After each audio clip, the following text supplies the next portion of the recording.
name is Alex, and this is the formal analysis of Donatello and his many artworks. This first piece is a statue of the penitent Magdalene by Donatello. It was created in 1440.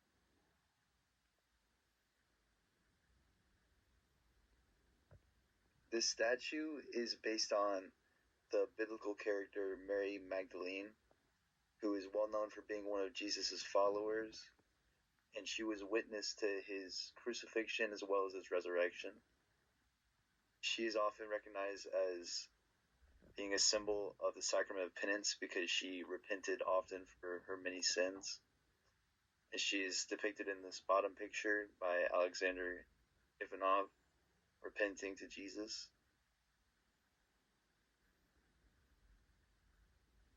This piece differs from a lot of what you would see in general of Mary Magdalene, where she is very often painted in an angelic way, or heavenly way, you could say. Whereas in this one, she is beaten down, she's very worn out, she seems to have been suffering, and you can see she doesn't have any clothes. Her raggedy hair is what's covering her body, not actual clothes. She's gone through a lot, and this shows the emotion of what it was like back then when she was repenting for her sins. It's not whitewashed like how a lot of paintings of early Christianity were. It shows what she was actually going through and how she was feeling. It's very well done.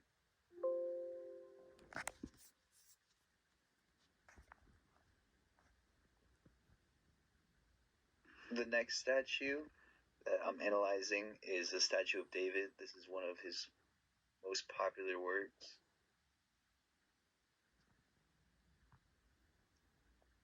This statue of David was relatively controversial at the time it was created, as it was one of the earliest fully nude statues that you would see, and Donatello received a lot of criticism for this actually.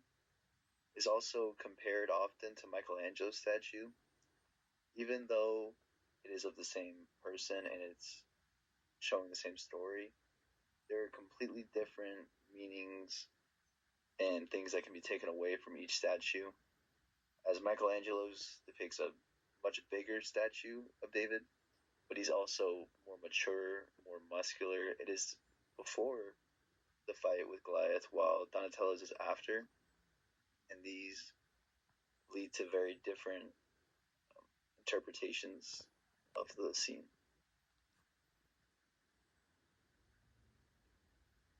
Even though Michelangelo's statue is 3 times the size and is often seen as a grander and maybe more visually impressive statue at first, I prefer Donatello's much more.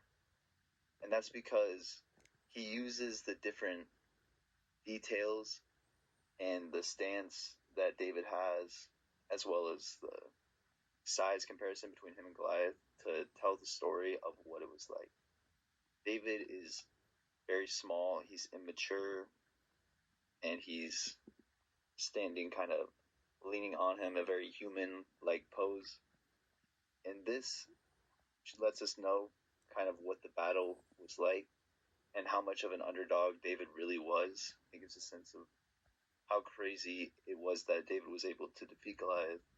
Because when you see Goliath's head, he's a grown man, he's grizzled, he has a huge beard, and it's this small kid with his feather hat standing over top of him. It's very well done. My next art piece that I'll be analyzing is the Feast of Herod by Donatello that was created in 1427. The Feast of Herod, just like the other 2 art pieces, is seen in Christianity and is a biblical story where it shows Herod's daughter, Salome, presenting the head of Saint John Baptist after he was beheaded. It's a very interesting scene. This is one of his earlier works. This is his first bronze relief statue that he ever created.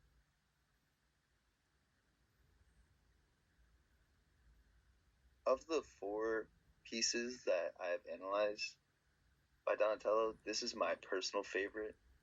I like it so much because just like the Penitent of Magdalene, it shows a much realer side of these stories in Christianity, where in other art pieces they're depicted as tamer.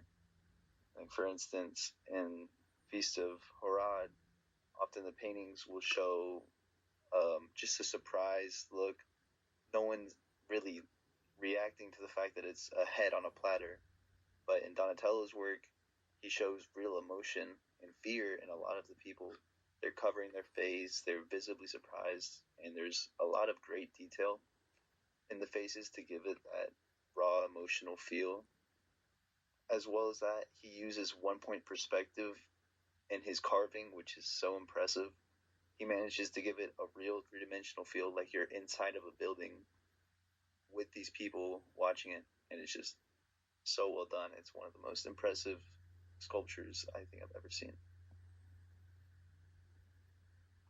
My final piece that I am analyzing is the Cantoria by Donatello in 1433. This art piece is known as the Singing Gallery, and even though it's called the Singing Gallery, it was actually meant to hold one of the cathedral's organs. They're big organs. And it is one of Donatello's most popular works, up there with the Statue of David. And it was a balcony, and its designs are in the walls of it and the 4 columns supporting it. Of all of the statues and carvings that Donatello created that I analyzed, I think this one is the most visually appealing just at first glance. It has beautiful designs all over and around the columns, as well as underneath the columns. And in the middle walls, it has these children dancing in these well-designed clothes. And it's not too detailed very thoroughly, but all of the moves are human-like, and there's no one pattern or way in which they're going, and it all gives it a feel of like you're actually just seeing like a bunch of kids on a stage dancing. And it's very well done in that.